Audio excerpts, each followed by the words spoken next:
काही दिवसापूर्वीच प्रसिद्ध मराठी अभिनेते आणि दिग्दर्शक महेश मांजरेकर यांची पत्नी प्रसिद्ध अभिनेत्री मेधा मांजरेकर यांना कॅन्सरचं निदान झाल्याचं समजलं. त्याने या संदर्भात स्वतः सोशल मीडियावर माहिती शेअर करत सांगितलं आहे.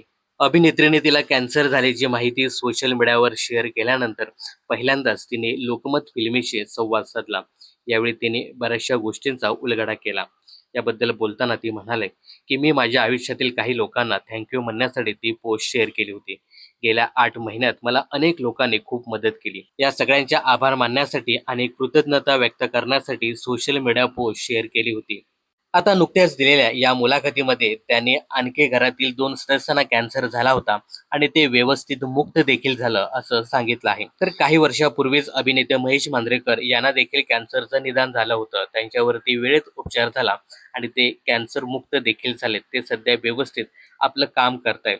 यासोबतच काही वर्षापूर्वीच अभिनेत्री मेधा मांजरेकर यांच्या आईला देखील कॅन्सर झाला होता आणि त्या देखील कॅन्सरपासून बऱ्या झाल्या असंही त्यांनी सांगितलं आहे. मेधा पुढे म्हणाल्या, माझा कॅन्सरचा आजार हा जेनेटिक आहे. आईकडून मला कॅन्सर आलेला आहे. घरातील इतर 2 जणांसारखा माझाही कॅन्सर लवकरात लवकर बरा होईल अशी त्यांनी आशा व्यक्त केली आहे. तर अभिनेत्री मेधा मांजरेकर या कॅन्सरपासून लवकरात लवकर बऱ्या व्हाव्या हीच ईश्वरचरणी प्रार्थना.